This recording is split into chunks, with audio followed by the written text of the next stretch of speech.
for a second consecutive meeting, while still projecting one rate cut this year, as uncertainty grows over the economic impact of the ongoing Middle East situation.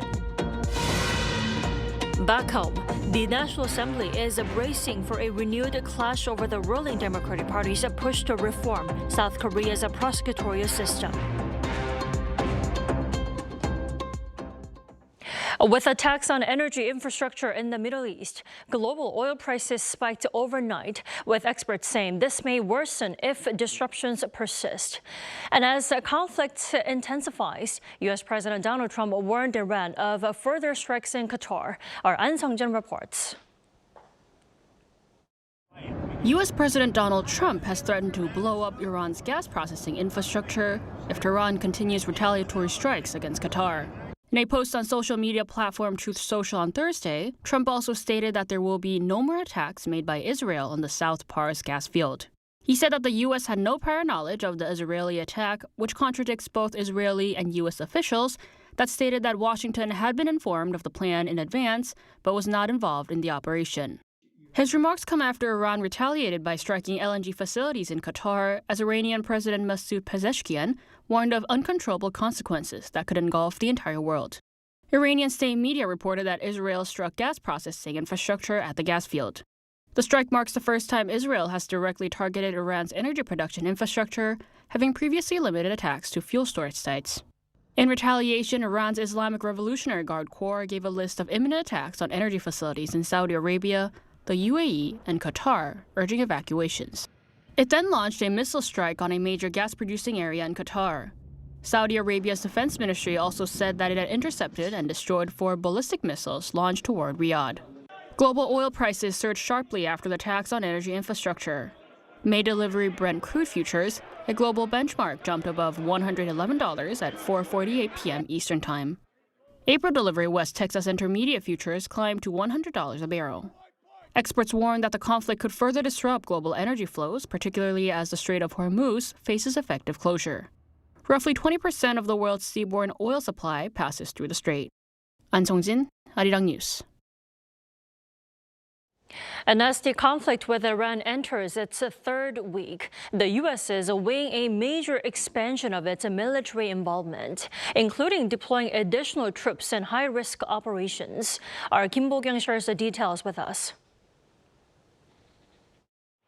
The Trump administration is considering deploying thousands of additional troops to the Middle East, according to Reuters on Wednesday local time. Options to reinforce operations in the Middle East include securing safe passage for oil tankers through the Strait of Hormuz that would be done primarily through air and naval forces. However, according to sources cited by Reuters, securing the strait could also mean deploying U.S. troops to Iran's shoreline. The administration is also discussing sending ground forces to Iran's Karg Island, the hub for 90% of Iran's oil exports. Washington previously carried out strikes on military facilities on the island on the 13th, but military experts reportedly advised that controlling the island could be more strategically advantageous than destroying it. The administration is even discussing the possibility of doing a high-risk operation involving the development of special forces to secure Iran's stockpile of highly enriched uranium. Meanwhile, CNN, citing Israeli sources, reported that Israel carried out airstrikes against Iranian naval forces in the Caspian Sea region. This marks the first strike in the Caspian Sea since the outbreak of the conflict late last month. A reporter for Axios also wrote on X social media that Israel attacked Iranian naval missile boats in the Caspian Sea, targeting more than 5 vessels, citing an Israeli official. Kim Bo-kyung, Arirang News. Now, after claiming he didn't need ally support to secure the Strait of Hormuz, U.S. President Donald Trump appears to continue his pressure campaign with a fresh post on social media. Oh Soo-young has more. US President Donald Trump has renewed pressure on allied countries over the Strait of Hormuz, claiming that those relying on the waterway should be the ones to secure it. Taking to Truth Social on Wednesday, Trump shared a New York Post op-ed titled "US Allies Need to Get a Grip, Step Up and Help Open the Strait of Hormuz." In a separate post, Trump speculated what would happen to the vital shipping route if the US finished off what's left of Iran, saying that this may cause some of America's non-responsive allies to move quickly. The message came after several European countries pushed back against his call to send naval support to reopen the strait, which has been effectively shut down by Iran. While Trump had reacted angrily, saying the United States did not need help from NATO or Asian allies like South Korea, Japan and Australia, his latest post suggests he is still trying to pressure partners into involvement. The Strait of Hormuz carries about a fifth of global oil and petroleum products, making it one of the world's most important energy choke points. While less dependent on Middle East energy, the US has long kept naval forces around the Strait of Hormuz to safeguard commercial shipping and support wider Gulf maritime security. If the seaway passage remains compromised, the shock to the global energy market could be severe, with East Asia especially vulnerable. South Korea and Japan rely on the Middle East for about 70% and 95% of their crude imports respectively. Europe would also feel the strain. A prolonged disruption could raise gas and fuel costs for households, while also pushing up costs for fertilizer and other goods tied to energy-intensive production and shipping. Meanwhile, NATO Secretary-General Mark Rutte did not directly address Trump's latest remarks, but indicated European allies are discussing the matter. When it comes to the Strait of Hormuz, I've been in contact with many allies. We all agree, of course, that strait has to open up again. And what I know is that allies are working together, discussing how to do that. What is the best way to do it? They are working on that collectively to find a way forward. As Trump presses allies to do more on Hormuz, Thursday's summit with Japan could become an early test as countries in Asia and Europe weigh the energy and economic costs of a longer disruption in the strait. Young, Arirang News. And the U.S. Central Bank decided to keep interest rates unchanged for a second straight meeting, citing elevated uncertainty from the ongoing Middle East conflict. Lee Seung-jae has the details. The U.S. Federal Reserve has held its benchmark interest rate steady for a second straight meeting, maintaining its projection of one rate cut this year as uncertainty grows over the economic fallout from the ongoing U.S.-Israeli war against Iran. At its two-day Federal Open Market Committee meeting on Wednesday, the central bank decided to keep the federal funds rate unchanged in the 3.5 to 3.75% range. Today, the FOMC decided to leave our policy rate unchanged. We see the current stance of monetary policy as appropriate to promote progress toward our maximum employment and 2% inflation goals. The move leaves the interest rate gap between South Korea and the United States at up to 1.25 percentage points. The decision also comes as policymakers face a difficult balancing act. Rising global oil prices are fueling concerns about renewed inflationary pressure, while a weaker U.S. labor market adds to worries about slowing growth. The latest employment report showed the economy lost 92,000 jobs last month. Despite the uncertainty, the Fed's updated median forecast still points to the federal funds rate being lowered to around 3.4% by the end of the year, signaling the possibility of a single quarter percentage point cut in 2026, unchanged from its December outlook. In its statement, the central bank warned that uncertainty about the economic outlook remains elevated, particularly due to developments in the Middle East.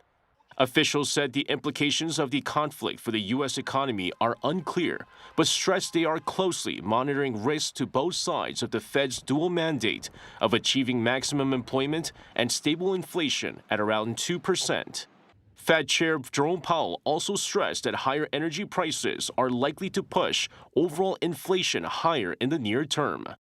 However, he cautioned that it is still too early to determine how lasting or severe the impact will be. When asked whether the Fed expects the current oil shock to be temporary, Powell said no one can be certain. He noted the economic effects could turn out to be much smaller or significantly larger than anticipated, underscoring the high level of uncertainty facing policymakers. Lee Seung-jae, Arirang News. And geopolitical uncertainty and higher energy costs are putting strong pressure on the value of the Korean currency. The South Korean won closed at $1,501 against the US dollar on Thursday, up 17.91 from Wednesday, hitting its lowest level since March 2009 during the global financial crisis. South Korea's stock market was also affected, with the benchmark Kospi falling 2.73% to close below 5,800. President Lee Jae-myung has called for the need to find stable energy supply lines as the Strait of Hormuz has been effectively closed. Speaking at a meeting with his aides on Thursday, he said the country needs to make desperate efforts to secure even a single drop of additional oil. The president also appreciated the UAE for its cooperation in helping South Korea secure 24 million barrels of crude oil. Presidential Chief of Staff Kang Won-sik has agreed with Abu Dhabi on the oil supply during his recent trip to the UAE. And South Korea is urging its citizens to quickly leave Iran, Iraq, and Lebanon amid the worsening situation over in the Middle East. On Thursday, the foreign ministry said it's earnestly urging Korean citizens to depart from the three high-risk Middle Eastern nations, as the security concerns are rising, especially with the deployment of Israeli troops to Lebanon and the widening scope of airstrikes and drone offensives. The ministry official also told the media that Seoul cannot rule out a situation where citizens and assets of U.S.-aligned countries may be targeted. There are currently around 120 South Korean nationals staying in Lebanon, while roughly 40 remain in Iran. Most Koreans in Iraq are business people employed by large construction firms, which are communicating with Seoul authorities on safety and evacuation procedures. South Korea's parliament has entered a high-stakes showdown, with rival parties clashing over controversial prosecution reform bills now facing a filibuster on the floor. Our political correspondent Moon Hae-ryung follows this report.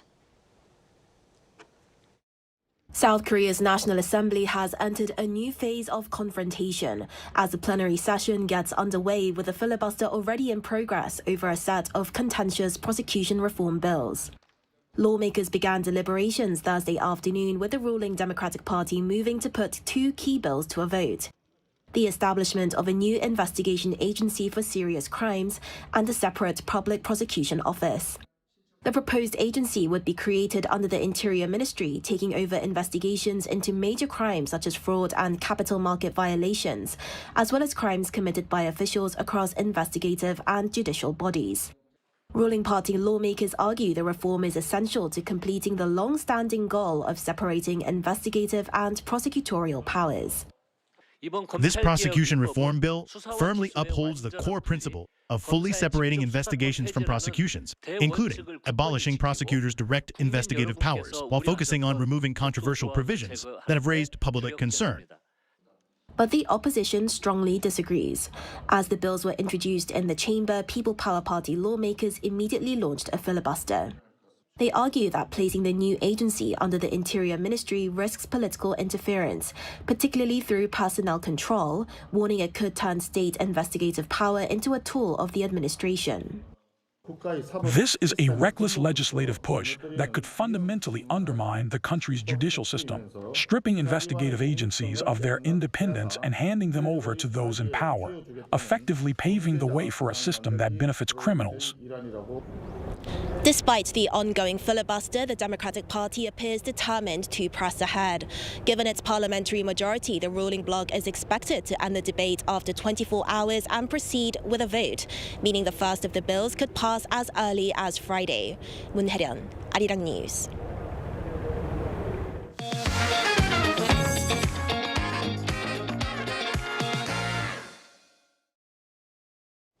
South Korea's annual marriage registrations rebounded to pre-pandemic levels in 2025.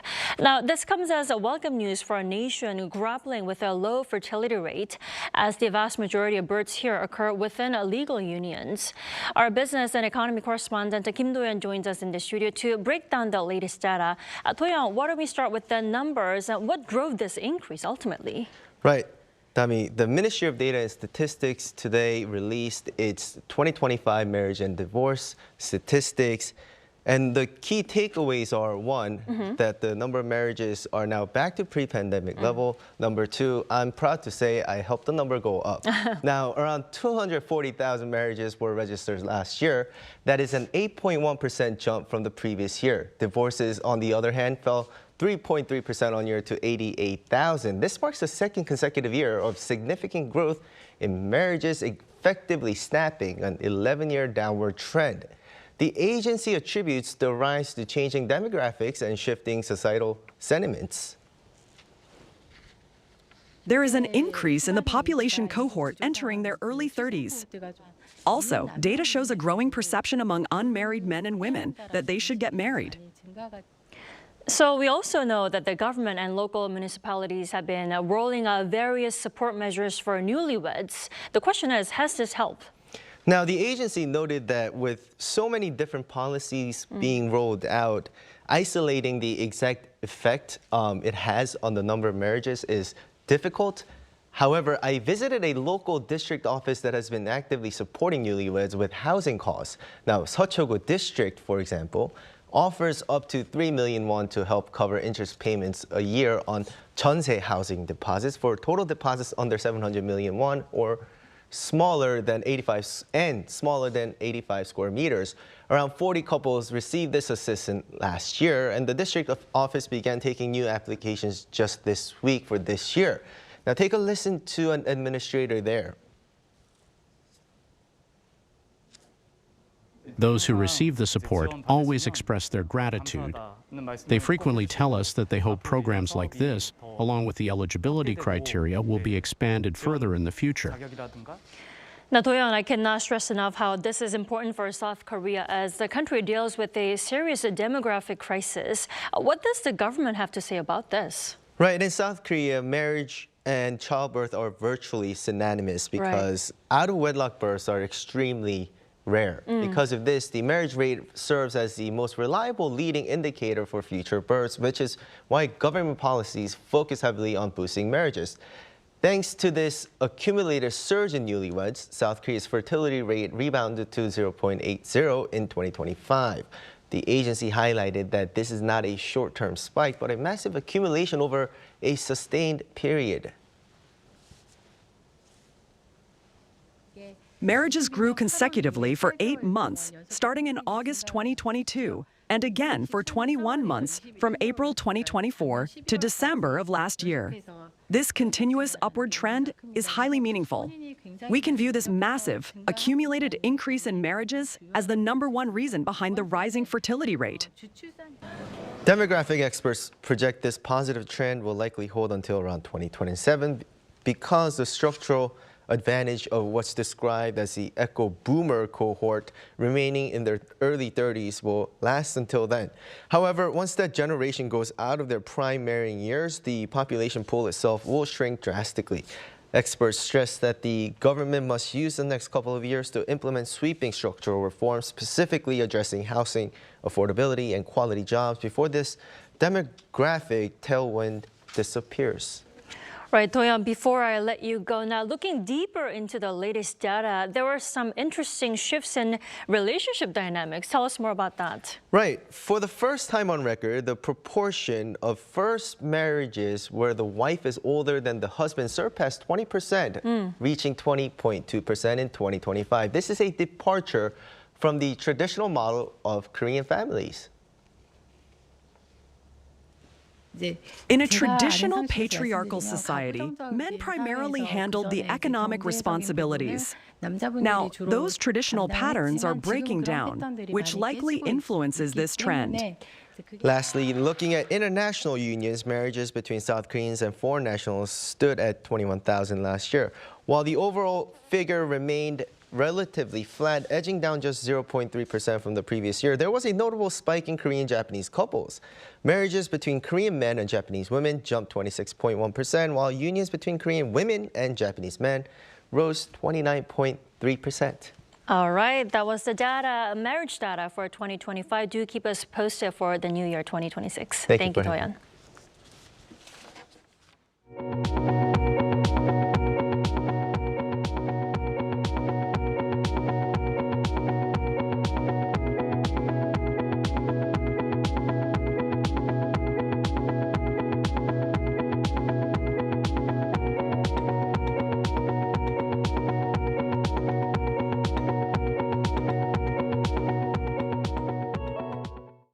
Since there are now only 2 days to go until BTS's Gwanghwamun Square comeback performance, the leader of BTS RM shared his excitement about meeting fans while also expressing his appreciation to everyone working to ensure a safe event.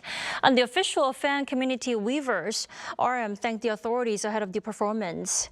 He also called it an honor to perform at Gwanghwamun Square and asked the fans to prioritize safety, as more than 22,000 people are expected to attend. Now, BTS will release their 5th full-length album, Arirang, on the day before the free live comeback event on the 21st. As fans around the world await BTS's return, the title of their upcoming album is sparking renewed interest in the Korean word Arirang, which also happens to be the name of the station you're watching right now. Our Jung Hae-rim tells us more. The countdown to BTS's return is almost over, but as the hype builds, the album's title, Arirang, is drawing attention. For international fans, this single word is sparking curiosity. Arirang? I don't know if that's how you pronounce it. It's like something to do with traditional music. Traditional Korean music. So their new album's called Arirang, but I'm not entirely sure what that means. I would assume it's something to do with like unity. Actually, I heard it's like a folk song of Korea. Because BTS is from Korea, of course they want to show to the world. During a recent Weavers live broadcast, the group's leader explained the thought process behind naming their highly anticipated album. 한국을 상징하는 무언가가 같이 들어가면 좋겠다라는 생각을 하다가 이제 아리랑이라는 키워드를 좀 불러오게 되었는데. With the release of BTS's latest album on Friday, many fans are wondering what Arirang actually means. So, what is the story behind this iconic melody? Simply put, Arirang is Korea's most famous traditional folk song. But for Koreans, it is much more than just that. Passed down orally through generations with countless regional variations, the song carries the universal emotions of Han, a deep sense of sorrow, and Hung, a resilient joy. Arirang is a song that symbolizes Korean culture and has been with us throughout our history and lives. It was the song our people sang to endure hardships in unfamiliar environments abroad. You could say this historical experience has led to our deep affection for it. What makes Arirang meaningful today is that it is no longer just a song of the past, but is being rediscovered and reinterpreted by a new generation. Experts say BTS is playing a crucial role in this ongoing evolution. BTS's choice of Arirang is an example of modernly expanding its value through music that resonates across race, culture, and social status. From a song rooted in Korea's past to a symbol reaching audiences worldwide, Arirang is once again finding new meaning today. Jung Hae-rim, Arirang News. In other news, here in South Korea, young people are stepping away from desk jobs to pursue new career paths. A growing number are turning to trades, reshaping the meaning of work in South Korea. Our Kim Jun-hong takes us to the scene. Energetic K-pop fills the air at a construction site. Working to the rhythm, Kim Kwang-yeon, now in his 30s, is a fourth-year carpenter. He left behind an 8-year career at a company to begin a completely new chapter. I worked in sales for years, but felt I had little control over my work and was just draining my energy. That's when I started looking into carpentry to build a skill of my own. With an average age of 29, Kim's team connects with clients through Instagram, working mainly in trendy districts like Seongsu. They're bringing a fresh, youthful touch to the carpentry scene, redefining blue-collar work once viewed as tough and unappealing. As more young people turn to getting a trade, a quiet shift is taking place on the training floor. This vocational institute in Seoul is now becoming a new path for people in their 20s and 30s. Programs like these were, up until recently, mostly utilized by older people seeking retraining. But the rise in interest from younger individuals is evident in the numbers. In some courses, the proportion of students aged 15 to 39 has increased by nearly 18 percentage points in just 2 years. Since generative AI really took off in 2023, we've seen more inquiries from young people about technical training. The value of human skills has grown, along with demand for such workers in the industry. When asked why, many young people here did, in fact, point to artificial intelligence. I worked at a design company, but after AI emerged, my role shrank noticeably, making me question the sustainability of my career. So I chose welding, as it's harder to replace and a skill I can carry for life. As the world changes at a rapid pace, young people are carving out new paths. The trend goes beyond personal choice, pointing to underlying dynamics in the labor market. Jobs in South Korea have become fragmented under a dual labor market, adding to overall instability. Blue-collar work, by contrast, is emerging as a more stable option. Labor is not just about earning a living, but about finding meaning and self-realization. In that sense, blue-collar work holds long-term sustainable potential. Defined by their boldness and the will to pave their own path, younger workers are taking steps to transform the future of labor. Kim Junong, Arirang News. Amid a rapid technological growth, a global forum exploring sustainable development strategies for medical tourism and related industries has opened in Seoul's Gangnam district. Our Jo Young-eun has this report. Hosted by the Ministry of Health and Welfare and the Korea Health Industry Development Institute, Medical Korea 2026 is being held under the theme AI-powered global healthcare, bringing the future and the world closer. The event kicked off with sessions sharing global medical trends and examining how emerging technologies are reshaping the healthcare system. The opening presentation outlined concrete strategies to expand global network participation among medical professionals and leverage AI-based tools for communication. And all the great leaders that are in this room with us doing great things with AI. And that's what's needed more and more around the world. And I'm glad we're talking about it here in Korea because so many look up to Korea for what you do. Experts noted that while artificial intelligence is accelerating the globalization of healthcare, key challenges in cross-border medical services still remain. One keynote speaker emphasized that the next phase of global healthcare must move beyond AI toward a more accountable system built on trust between physicians. One of the most challenging things that we have in the real world care, for example, is the continuity of care to fill the gap, and that is the trusted physician network. And thankfully, when we speak of Korean physicians throughout the world. Another keynote speaker shared insights from participating in an AI-integrated clinical platform, highlighting its growing impact on the healthcare industry.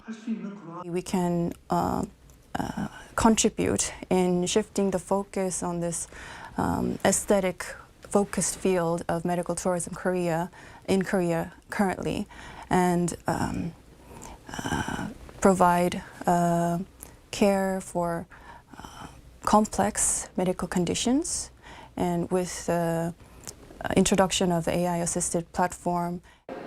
Hospitals from around the country are running promotion booths here to showcase their medical services and build long-term collaborations. The showcase exhibition has introduced a wide range of services from AI-based skin analysis to personalized treatments and counseling.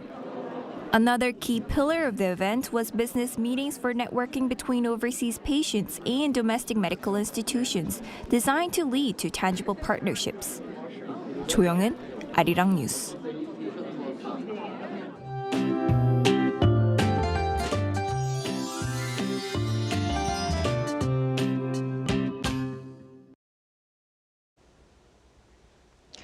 It was a day with large temperature swings across the country. For now, morning temperatures will stay below freezing in inland areas with a big day-to-night temperature difference. Frost is also expected in inland regions. Today in central and Honam areas and expanding nationwide over the next couple of days. Meanwhile, from this afternoon through tomorrow afternoon, strong winds are expected along the east coast of Gangwon-do province, reaching up to 15 meters per second. Starting tomorrow morning, winds will strengthen over the offshore waters of the Central East Sea, bringing very rough seas. A gale warning may be issued, so please stay tuned for further updates. Tomorrow morning will be similar to today, with chilly conditions in inland areas, hovering around 0 degrees. Seoul will start the day at 2 degrees Celsius, Chuncheon at -1 degree, Gyeongju at 1 degree. Then by the afternoon, Seoul will get up to 14 degrees, Chuncheon at 15 degrees, Busan at 16 degrees. For now, no rain is expected, and we'll continue to see spring-like weather throughout the week. That's all for Korea. Here's a look at the weather around the world.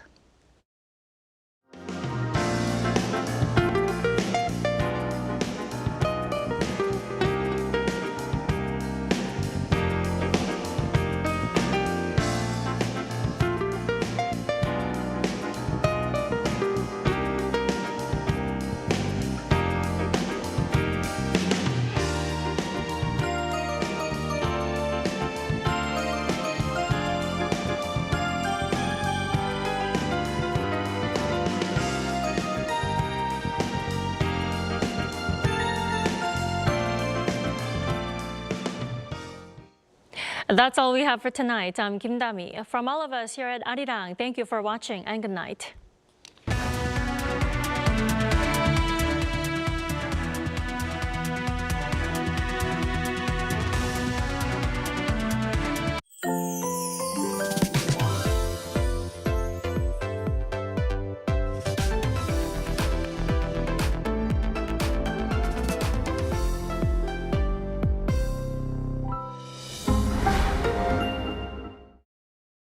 How to survive in Korea. One room. So, you're surviving in Korea if you've signed a contract for a one room, obviously you're a pro. But the real deal begins now. Step 1. Housewarming. No need to buy toilet paper, diffusers or hand soap. You'll get them soon enough as housewarming gifts. And some are bound to pile up. There's nothing better to serve your guests than milpaeyu nabe. If you have Korean friends coming over, don't forget the extra garlic. Step 2. Garbage disposal. With great power comes great responsibility. You've had a good time, so let's get to work.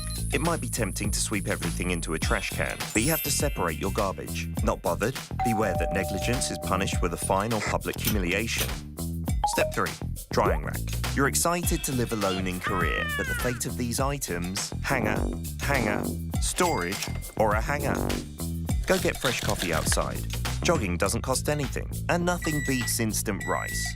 But keep one item around so that you don't get too lonely. Step 4. Pros of living alone. No mum. Cons of living alone. No mum. A new towel doesn't magically appear. You have to do the laundry regularly. If anyone gives a towel as a souvenir, take it. Get rid of mold immediately. Don't be lazy with the vacuum cleaner. Housework is an endless affair. Overwhelmed? Give your mum a call and thank her for everything she's done. Did you survive in your one room? Wait, you have an unwanted visitor. Call someone you fancy.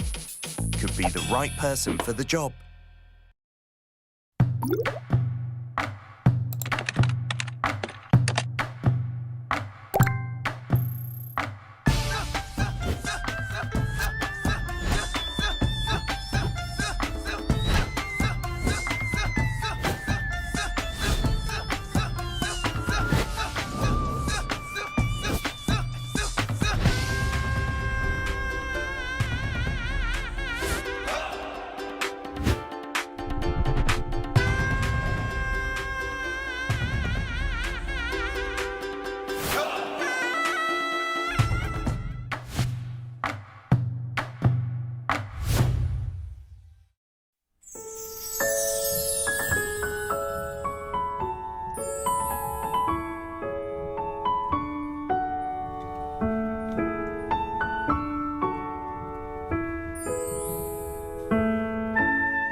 아리랑 아리랑 아라리요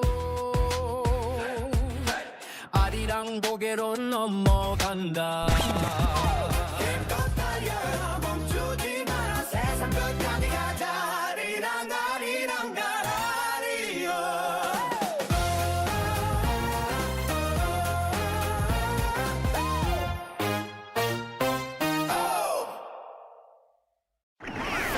Knock knock! The magical door to the world of K-animation is swinging wide open. Meet your instant new BFF, the adorable Catch. Tina Ping will have you hooked from the very first glance. Need a hand? Our Robocar Poli Rescue team is always zooming in to save the day. How about tagging along on Pinkfong and Pal's super exciting quest to reclaim their lost magic? With the mysterious life forms Cabion by your side, you can become a Cabion master and save humanity like a total hero. Protecting children's innocence while igniting their boundless imaginations. That's the magic of Korean animation. K-animation, the ultimate bestie for kids worldwide.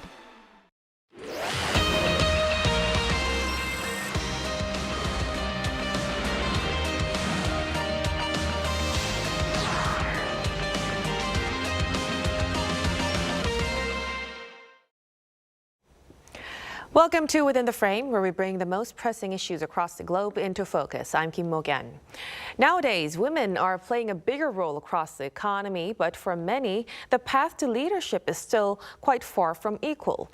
In Korea, career interruption remains a stubborn challenge, and the gap in advancement continues to raise questions about how much progress has really been made. So on Within the Frame tonight, we shed light on the areas where opportunities for women are expanding, what obstacles remain, and what changes are still needed to help more women build sustainable careers and move into leadership. For a deeper discussion on this, we are joined in the studio by Marie Antonia von Schonberg, President and CEO of the Korea-German Chamber of Commerce and Industry, here in the studio to my right. Very big welcome. Thank you. Lovely to be here. Thank you for the invitation. And also joining us in the studio is Keum Joo-ho, co-chair of Women in Korea. Thank you so much for joining us. Thank you for the invitation, and happy International Women's Day. Happy International Women's Day. Now, I want to begin our discussion with Ms. von Schonberg first. Of course, many global companies lately have been highlighting diversity and inclusion as their key management values. What kind of changes do you think women's participation to a company actually brings to the company? I believe that diversity in general, and that obviously is the case for women, but just really any kind of diversity is very important for companies. The more different perspectives you have at the table, be it gender, be it nationality, be it technical background, the more diverse and more challenging the views are going to be at the table, asking the right questions and really kind of bringing forward more innovative and more diverse and more balanced companies. There's actually a recent study from Forbes where if there's at least 30% of women in leadership positions, it's 12 times more likely that these companies will be performing in the top 20 when it comes to financial outcome. That should give you pause and think of it and think, why is it not 50% of female leadership? And also, you know, when we see the struggle in Germany, and I think here in Korea as well, for finding the right talent, constantly asking for where is the talent. It's the other 50% of the population that needs to be included, needs to be at the table. Right, so it really shows how much important it is to bring women into the business business area. Now, when we turn to Korea a little bit, Ms. Hall, there's still concerns that there are a lot of gaps when it comes to women's participation in the economy and in terms of leadership roles. So how would you assess the current environment for women's economic participation here in South Korea? Well, in Korea, approximately 60% of the women participate in the economy. But if you look at women in leadership roles, it's a completely different picture. Among the top 500 companies in Korea, women hold about 8.1% executive positions. If you look at board seats, we have about 24% of women on board, but this is for outside directors. If you look at inside directors, we are only at about 2.1%. So this shows the big gap between the percentage of women participating in the economy and women in leadership roles. My perspective, though, is that there has been progress. It's just that the progress has been slow.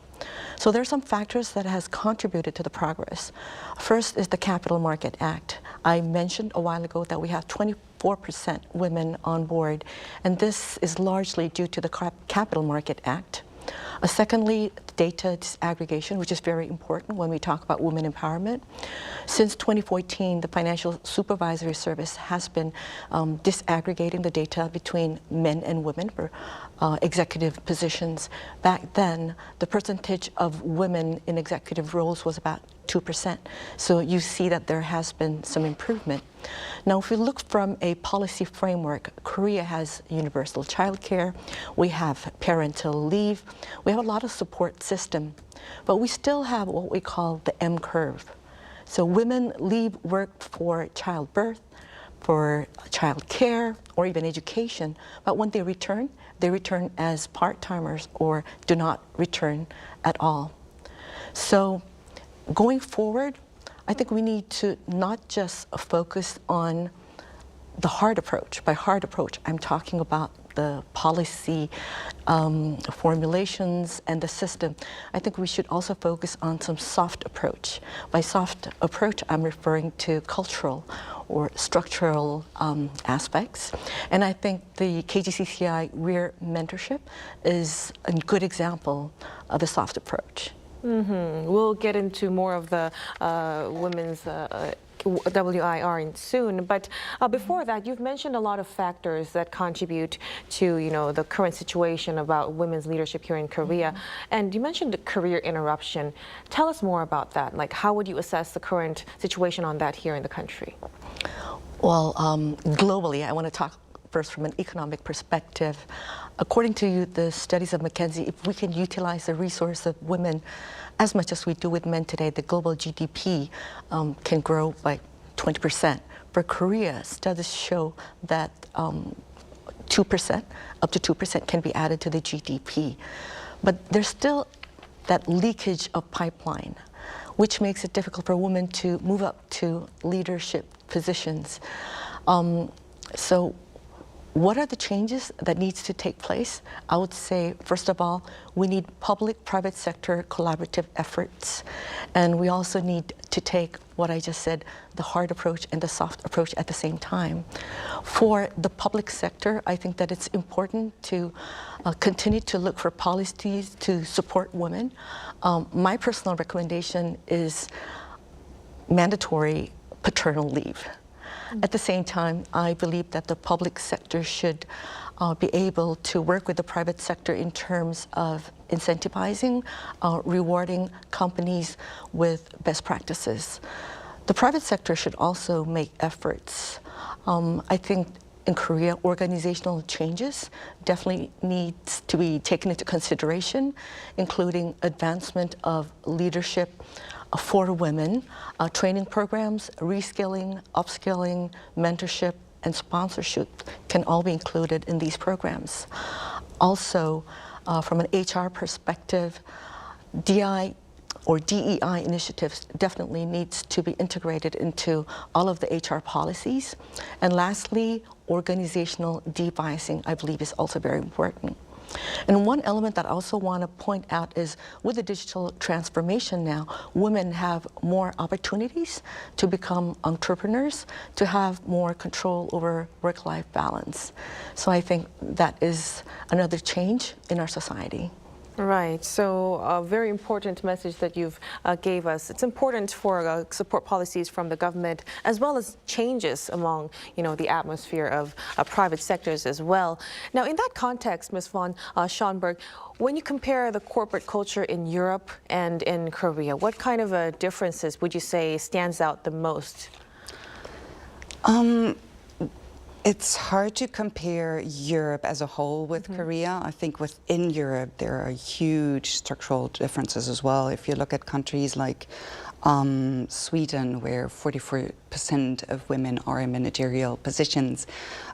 So it shows that as soon as there is a change, a shift in both society and companies, and Kim-Ju already mentioned that, then there is a chance for women to be more active in the workforce. So I would say that what we can learn, especially from Northern European countries, is definitely the possibility for women to get more support. And Kim-Ju already mentioned it as well, include men way more into support at home. I think that is the most important part, because bringing women forward or supporting women in the company alone will never be enough. There will always be challenges for women who basically have to do two jobs, one during the day and then one at night at the house. So all these advantages of parental leave, of possibilities of part-time, the possibilities of remote work, they're really only very helpful when there is support by males to kind of take the workload, the unseen workload of women. And I think when you say Europe, what I'm thinking is Northern Europe. They're doing a really, really good job, and even Germany can still learn a lot from them. So I feel that in Germany we are, when you look at the statistics, yes, we have more women in managerial roles than Korea, but I think we're actually struggling a bit the same fight. We're fighting the same fight to make it easier on a societal level for women to take up roles in companies and in society in general, and be part of the statistical GDP. Right, and as you said, boosting male participation would definitely help share the burden for women as well. Now, when we go against the backdrop to support women's career development, KGCCI launched the Women in Korea initiative in 2018. You've slightly touched upon that a while ago. As a co-founder and co-chair, tell us about the background. What prompted you to launch this platform? Well, in 2017, for the first time in the history of the KGCCI, women assumed the position of chair and president. So these two remarkable women, Ingrid Dreschel and Barbara Zolman, they approached me and asked me if I can set up a mentorship program for them. And my answer was an immediate yes. We all believed that if we can unlock the potentials of the women managers, that we can have more women in leadership roles. What we believed is that they just need support, and mentorship we thought would be a good tool. So we meticulously planned it for 1 year and launched the program in 2018. We call it WIR, W-I-R. In German, it means we, reflecting our togetherness and collaboration. We also focus on 3 areas, which is gender, generation, and geography. So when we were launching it, we said that anyone who leaves Korea should set up another WIR program in wherever continent they are. So that was the motive behind it. And the WEIR program has flourished. We survived COVID, and now it has become one of the most active Korean-German business community. Wow, so it's about 8 years now. Yes. And still running strong. Yes, yes. We're also aware that you are the co-chair of WEIR too. What would you say, would be so unique about WEIR mentorship program from other leadership programs?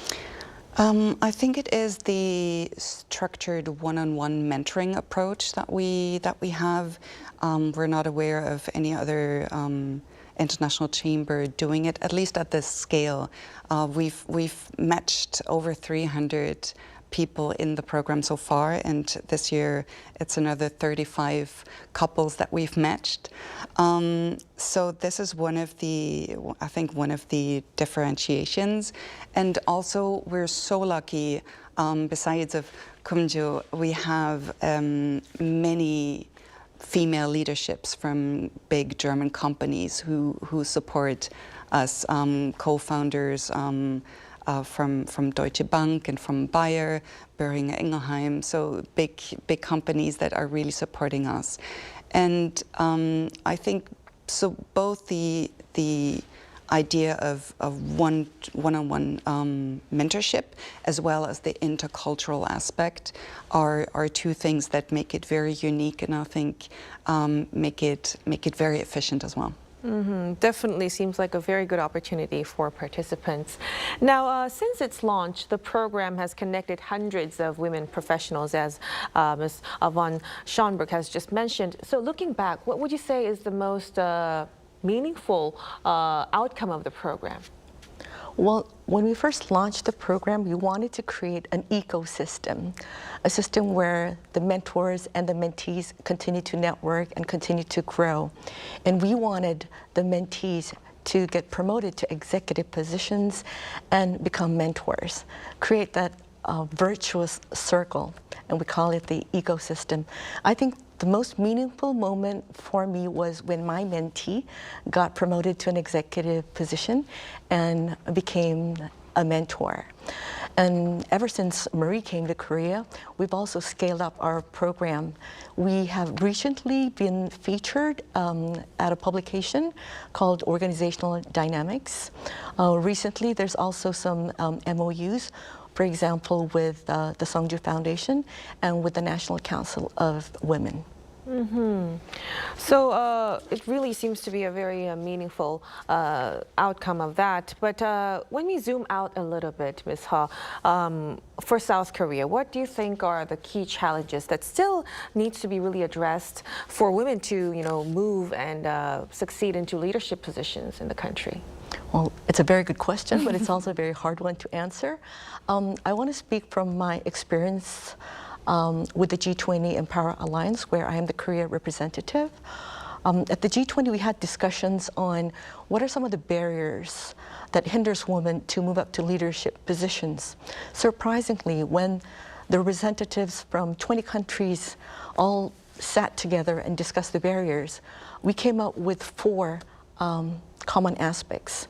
The first is cultural. Second, structural. Third, data disaggregation. And fourth was self-imposed limitations that women put on themselves. We saw that these were the 4 barriers for the women to move up to leadership positions. In Korea, I think probably similar in other Asian countries. I think first of all, the leakage of the pipeline, which I had talked about. Second, I would say, is the anytime, anywhere model. The anytime, anywhere model is where women have to be the mother, the daughter-in-law. And all women always try to perform or outperform, really putting pressures on themselves. And the third is the lack of role model. So I think these are some of the challenges that Asian women, Korean women face these days. Very important, and I can really relate to those kinds of fears. Let's hope that would be eliminated as soon as possible. Now, the KGCCI also represents the Korean-German business community. So how can international networks like WEIR help spread more inclusive leadership across different cultures? Adding to what Kumju just said, first of all, offering role models, because as I earlier said, in Europe, more women are in positions of power, politics, companies, you name it. So we can bring that perspective to Korean women here and show them, look, it's possible. Also, European companies tend to have less hierarchical structures, so it's also trying to create an understanding of that leadership is not necessarily only tied to hierarchy, to a certain title. And so the intercultural perspective also brings different points of view. At the beginning we said it's the more diversity there is in a company or in society in general, the better it is prepared for any kind of challenges.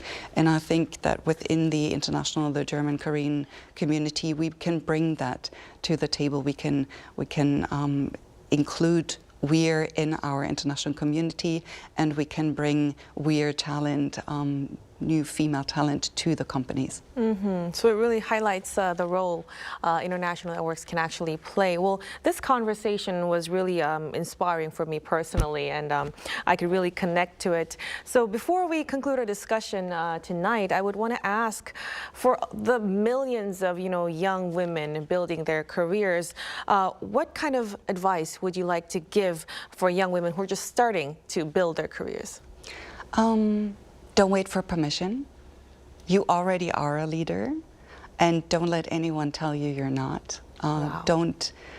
Don't let self-imposed limitations hold you back. You already are a leader, and just go for it. Don't ask for permission. I must say, wow.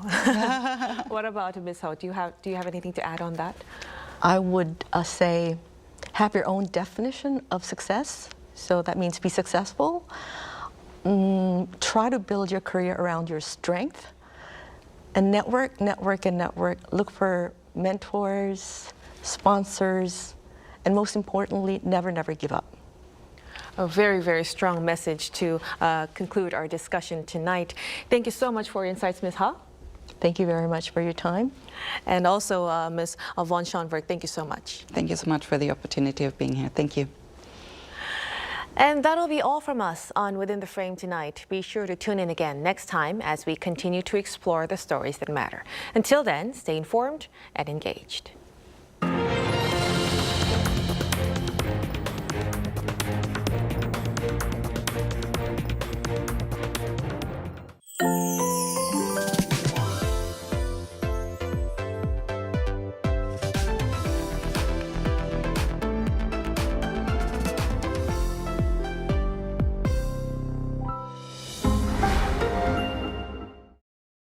How to survive in Korea. Barbecue restaurants. Step 1.